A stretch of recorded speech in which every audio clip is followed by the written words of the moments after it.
Cool. Are we ready? Ready. Let's go. Hello and welcome back to an episode of More Than Macros. Today, sadly, my co-host Alice isn't here. However, filling her in, we have the lovely Mr. Jacob. If you don't know Jacob, Jacob is my boyfriend. He's the one that got me into fitness and basically taught me everything I know, but I'm not going to repeat that because his head will grow very, very big, which we don't need. So today we're going to be chatting about a bit of an educational one, would you say? Yeah. Educational and Opinion, yeah. Jacob's very opinionated, so please take whatever he says with a pinch of salt. If he says anything offensive, I'll probably crop it out. I'm quite scared about this because Jacob's one of the people that just has no filter and doesn't understand that sometimes people can take things in the wrong way. So be on your best behaviour, please. So this episode is going to be about flexible dieting versus meal plan. What's the best for getting results and what the difference is between the two are, pros and cons, and obviously which ones we prefer when we're like working towards a goal, so whether we're working towards fat loss, muscle growth, that kind of thing, which we prefer to stick to, and where people go wrong and where people go right, essentially, because there's a lot to discuss, but we're going to try and keep it as condensed as possible so we don't overload your brain. Would you like to start with the explanations of what flexible dieting and meal plans are? So flexible dieting, essentially you have a set amount of calories and macronutrients. For some people it might only be calories and protein, and then carbs and fats can sort of be a lot more flexible. Usually tracking it through MyFitnessPal, obviously most people have heard of that app. And then meal plan is a set meal plan based around your daily routine and it's just basically like a set meal plan based on your kind of goals. So obviously either you would write it or your coach would write it, and obviously it would be something that you would pretty much stick to the T, other than your swaps. So like if you wanted to swap 50 grams of pasta for 50 grams of rice or whatever the amount of grams that you were having, it would essentially stay pretty much similar other than them swaps. So obviously depending on where you're at in your fitness journey will depend on obviously what approach personally works best for you. Obviously I would say if someone's fairly new to fitness, then sometimes a meal plan is the best option. Would you agree? If you're totally clueless about nutrition, some kind of meal plan would be more beneficial, just to essentially make sure you're hitting your calorie needs. I think as well, like lots of people don't understand how to eat like optimally. So obviously if you're completely new to things and you're like you've never done anything fitness related before, if you were to get a calorie target, you'd probably think, oh my god, this is so cool, like I can fit whatever in. I can have a donut for breakfast and I can have a pasta pot for lunch, and then I could have a McDonald's for dinner, and obviously great, it fits your calories, but you're going to be very, very hungry, aren't you? So obviously that's not really optimal.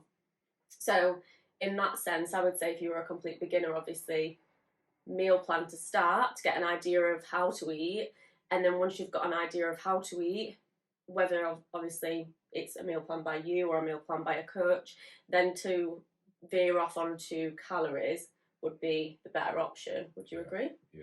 Yeah. So obviously with a meal plan and flexible dieting, there are lots and lots of pros and cons. What would you say are like the pros of meal plans? So essentially the pros of meal plans is you don't have to spend time planning your food out. It's already there in black and white. It's more cost effective for one, and essentially it is for you because you have chicken and bloody rice for every meal. Basically you're not wasting any food. Everyone always has leftovers in the fridge, and if it fits your macros approach, they could always be waste of food. So cost effective wise, meal plans winning there. What were I saying? Pros of a meal plan. Another big pro of a meal plan is you're making sure that you've got all your nutrients in every single day. Like it's never going to be up or down. You're never going to be over carbs, under fats, etc. You're always going to hit your protein target. Yeah, because chances are if you've got a meal plan, you've also got set meal times. So it might be like breakfast at 8, lunch at 11. Like you're spacing your food out throughout the day with a set amount of protein, and that's obviously optimal for muscle protein synthesis. So that's why a meal plan is obviously beneficial, isn't it? Yeah. And then obviously it's just easy.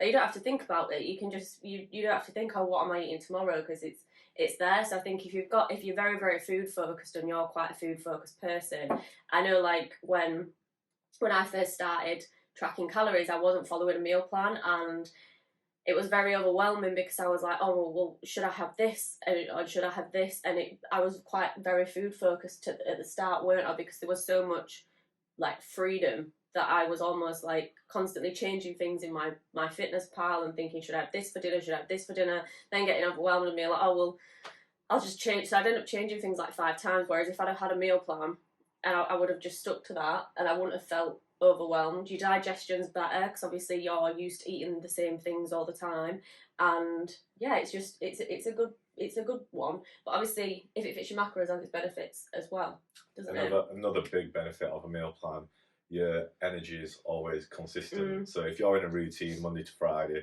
you hit the gym at the same time, you go to work at the same time, and you go to sleep at the same time, you're always having the same amount of energy per meal. So you're never going to go up and down in dips of energy balance. So you're always going to feel good. You're never going to skip any meals, basically. Yeah. And what, like, personally for me, I would say the one downside to a meal plan is obviously there's a few, I guess, but I think the main one is obviously if you're too restrictive with it. So if you don't understand your swaps, so like if you don't know what you can swap for what, which is the same macros, which are just boiled down to lack of understanding of nutrition. So obviously if you know quite a bit about nutrition, or if you've got a coach from the get-go, then obviously a coach could explain to you if you had 100 grams of pasta, 100 grams of rice, 100 grams of oats, they're all pretty much the same kind of macronutrients, so they're suitable swaps.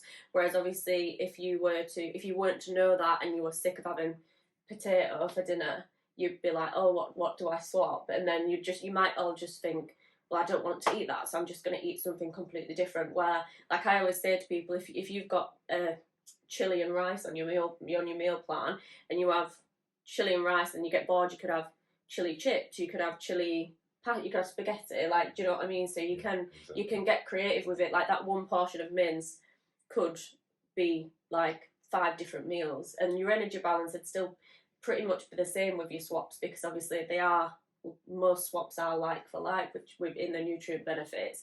But obviously people who don't understand that can get a bit restricted with it. And I think as well with a meal plan, one of the main downsides is if there's a curveball which comes your way and your friends decide to go out for lunch, you might think, oh well, either you can't go out for lunch, which is obviously not something that we would want people to feel like you don't want to feel restricted and like you can't go out and enjoy time with your friends, or because you've gone out for lunch, you might think, well, now I'll just have the rest of the day off because I've already ruined my meal plan, which isn't the case. You could have just messaged your coach if you've got one and said, oh, I'm going to go out for lunch, what can I get, or what can I swap out on my meal plan?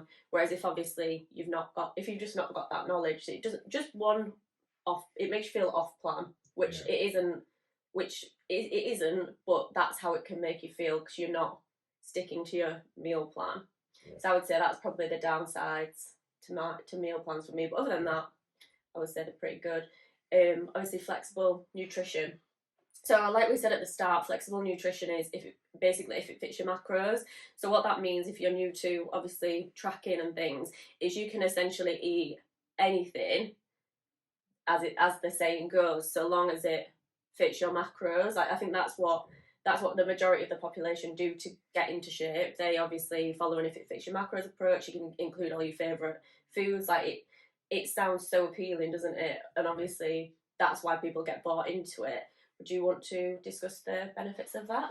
So benefits of if it fits your macros is you'll never get bored of the same food because you can literally swap and change anything at any time, any day. But then that's where it brings its downsides, is the swapping and changing. Yeah, like I'm feeling overwhelmed, like how I used to feel. Feeling overwhelmed and energy balance and everything. Yeah, there's too much technical. I'm feeling like you're anti if it fits your macros. That's what I'm getting. No, so then obviously then you go on to positives of. Because meal plan, you were like good. Now if it fits your macros, you're like bad. I'm pro hybrid. Hybrid. We'll get to that in a moment. So yeah, you can literally go out for lunch as long as it fits your macros.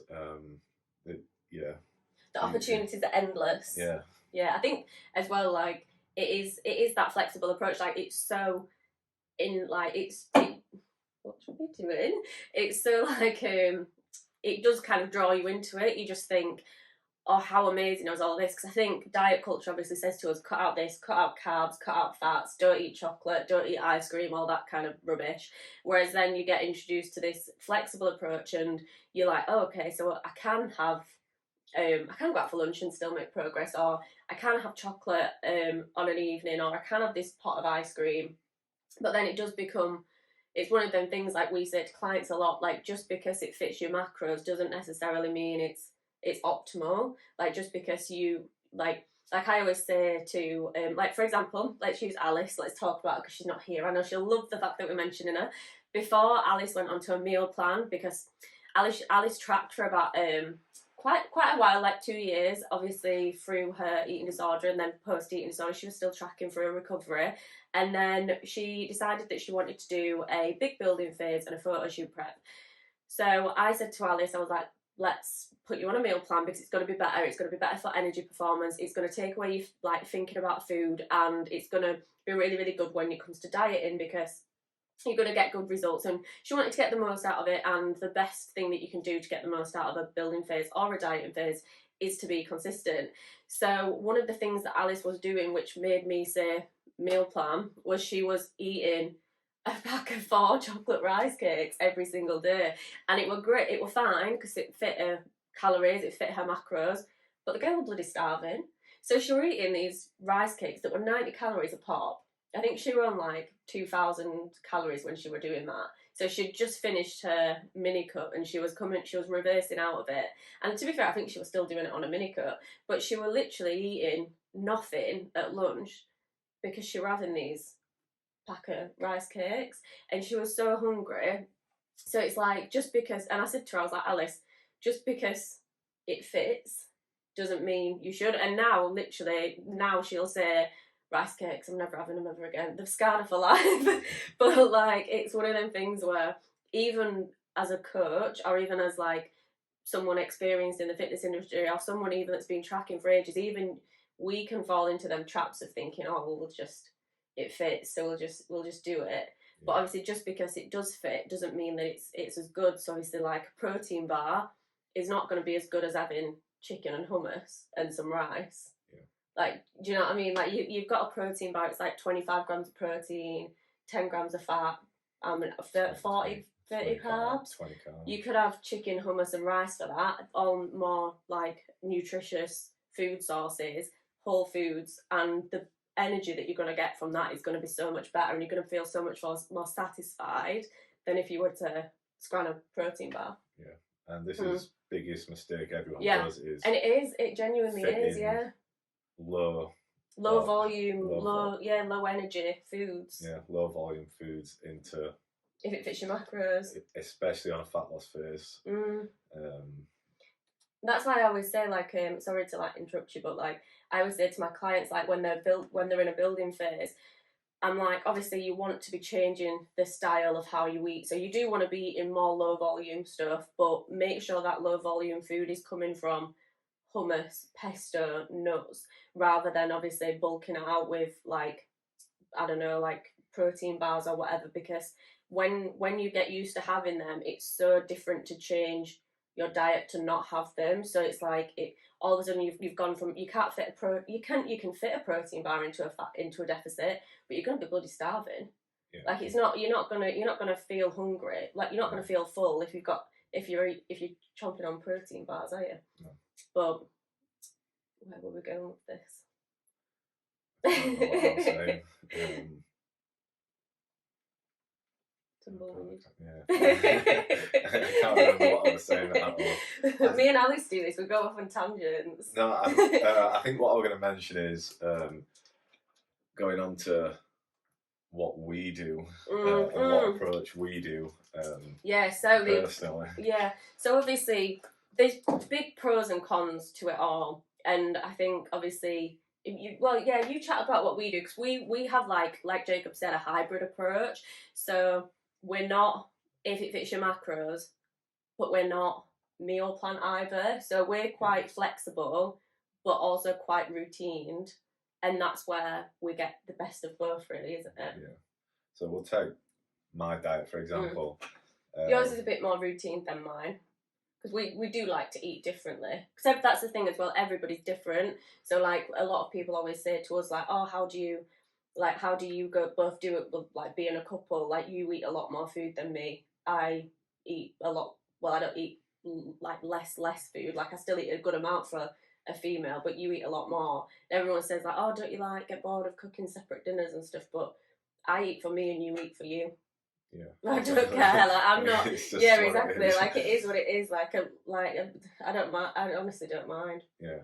So everyone has different preferences. You shouldn't adopt someone else's habits and eating habits just because you're with them. But that's for another video. That's for another video. Yeah, tangents. So do you want to be on another one, hon? No. So what were I saying? About my personal approach to what I do. So currently, we'll take my current diet, for example. I'm in a fat loss phase, just for the next 4 weeks. Shredded for Mexico. But we're going on holiday tomorrow, so not so shredded probably. Oh well, life's to be lived. So I follow a meal plan, but I'll also track every single day anyway, just for the sake of it, just to keep myself accountable more than anything. So what I do, so Monday to Friday usually I eat the same meals at the same time, apart from I might do a few swaps here and there. So I have a couple of portions of fruit, I might swap them, melon for pineapple, etc. When he says couple portions of fruit, he means he will eat a whole watermelon. 1 kilogram of fruit. It'll be like, literally, there's a side in the kitchen and it's got like 1 pineapple, a melon and a watermelon, and every 3 days there's a new one. So you literally eat a kilogram of fruit a day. Yeah. And like it's either watermelon, melon, is it the honeydew melon, or the pineapple? Lax is fruit. So what we're saying. So I might swap my fruits out, for example, or some days I might end up skipping a meal just by accident. So I'll just make one of my meals bigger. Which isn't difficult, because you'll have chicken and rice like twice, or beef and rice twice. I have so two bowls of oats a day. I have 2 meat and rice meals a day, and a yogurt meal, and 2 portions of fruit, which is my total calories are like 2,800. Bear in mind, this is fat loss, so you usually eat like, if you weren't you're in a very harsh deficit now because you're mini cutting, but if you wasn't, you'd probably be eating like 3,500, 4,000 the upper calories. 3,000s, yeah. Just for any girls that are like in their building phase eating what Jacob's like eating, or who isn't in a building phase and eating what Jacob's eating, Jacob is in a very harsh mini cut. Yeah. So please don't think, oh my god, I'm eating the same amount of calories as this man, because you're doing it to obviously lose a lot of fat quite quickly. Yeah. But then it gets to today, for example, we went shopping in Meadowhall. We couldn't be bothered to get home and cook, so we just outing us like that. It's the truth. It is the truth. So we just had a quick stop at Nando's, but I made my Nando's meal match my current meals as close as possible. Yeah. So instead of going for the chicken burger, I just went for a chicken breast and grains with chips. So I used carbs up out of 2 meals and just hit my protein for that meal. And then you removed your carb from your last meal so that you can obviously... So then I just skipped carbs out of one of my meals and add it onto the other meal. And then as it gets to the weekend, I'll just do full flexible dieting. I usually eat the same breakfast, lunch, and then go out for a dinner, but save a chunk of calories. But I'll always plan ahead. I'll always know where I'm going. Yeah, we'll plan ahead, so we'll know where we're going. we'll work it out and then we work backwards, don't we? So everyone Yeah. always says like, oh, how do I plan out like a meal if I want to stay on track or want to not ruin my progress? So like what we would recommend doing is obviously looking at where you're going, looking if they've got the calorie information available. If they've not, then obviously compare it to somewhere that has. Log that and then backtrack your day around it and try and stick to the same pre and post workout meals. So that's something that I want to talk about. Obviously, pre and post workout meals. Nutrition timing, yeah. So like what I do is quite different. It's not quite different to what you do, but it is quite different. So like what I do is I have my pre and post workout meals are consistently the same, and then I will cycle between like 2 options for dinner, 2 options for lunch, 2 options for dinner, then like 2 options for like whatever I fancy eating, because I prefer to kind of eat what I feel like eating on the day. So whatever which is why I end up spending more money on food than you, isn't it? Because obviously I'm a bit more flexible than Jacob in terms of what I eat. But my meals are based on the same macros. So like it might be a burger and chips meal, or it'd be chicken tacos and rice. So they're the exact same macros, but obviously I'll just cycle the 2. But the one thing that I keep consistent every day is my pre and post workout meal. And that's the thing what I advise with clients as well, because a lot of clients don't want to go down the meal plan route, which is understandable. Like I was very anti meal plan, weren't I, until like the start of this year. Well, probably like end of last year time when I was like coming out of my reverse. But with what I always say to people is stick to the same pre and post workout. Don't care what you do around that. Stick to the pre and post. Try your best to stick to nutrition times for optimal digestion and around the same calories per meal. Like, so say you're on 2,000 calories, you've got 250 for your pre, 250 for your post, and then 500 calories for each 3 meals. Or if you wanted to have like a snack in there or whatever. But sticking to the meal timings and sticking to the exact same pre and post workout is going to be so much more beneficial for your body than just eating whatever fits your macros, won't it? You've got to think pre and post workout are so important. And your nutrition timing is important for your muscle protein synthesis, which is basically, to explain it in a very short, brief thing, as we go throughout the day, our muscles are getting broken down, especially if you're training. So you want to keep your like energy balance, like your protein balance. It's like, imagine there's a line, it goes like this all day, and you want to keep it above. Is it in the anabolic bit? So you want to keep it in the anabolic bit as much as you can. And obviously, by eating at regular times, if you didn't eat at regular times, you might go like that. Whereas if you eat at regular times, you're more like that. But yeah, essentially, so what we would say and what would be our advice, obviously there's pros and cons to them both, but we would say it's best to have a little bit of a flexible approach like we do, stick to the same pre and post, and stick to meal timings. Yeah. And that's how you're going to get good results. But if you're serious about your performance and serious about your body goals, then the meal plan option is always going to be better regardless. Yeah, I think it depends, doesn't it? Because it's like if I had a physique goal, like if I was like, right, I'm gonna go on a building phase, or if I thought, right, I'm gonna go on a fat loss phase, I would stick to a meal plan, because I would stick to a meal plan I'd stick to a meal plan Sunday to Saturday, well, Sunday to Friday, and then I'd probably have Saturday where I was flexible, because 80-20 lifestyle. But yeah, 6 days a week sticking to a meal plan, even 5 days a week sticking to a meal plan is going to be so much more beneficial for your body. Like, the thing is as well, like, not to freak anybody out, but what is it, like, supermarket nutritional information can be like 25% inaccurate. I think it's 20%. 20%. So like, you get a bar of something from the supermarket, it's up to 20% of that can be inaccurate. So you might pick up this protein bar that you think is 200 calories, it's actually 240, or it might be 160. So if you're constantly changing things every day, your calories are never going to be the same, even though you look like you're hitting your macros, you're not. Yeah. I think the bigger branded things will be more accurate, but the supermarket branded things, that's where it starts going a little bit up and down. Yeah, like we sometimes pick things up in a supermarket and we're like, there's absolutely no way that that's that little or that's that much. Every time we go into a supermarket and you look at the nutrition, and we're pretty good at eyeballing food right now. We can look at plate of food and guess the macros within our favourite thing to do. I remember when we first started going out, and like, because obviously Jacob's been doing this a lot longer than I have. So I remember when we first started going out, and like I used to send Jacob a picture of my plate, and I'd be like, "Tell me what macros there are on it." And he used to literally send it back, and I was like, "How did you do that? Magic!" But now I can do it. Not so magic anymore. That's for the next YouTube video. Laura guesses the macros. Oh my god, that would be so much fun. Oh my god, should we actually do that? That would be really, really good. I'm not really good at it, so you and Alice got to test it now. Oh, Alice would definitely overestimate. She's like, when she goes to Toby Carvery. Oh, we'll see on one of the next YouTube videos. Alice went to Toby Carvery and she literally estimated her carvery as like 1,000 calories. It was like 600. I was like, take them calories off. But yeah, obviously, bit more of like an educational thing because Jacob is boring.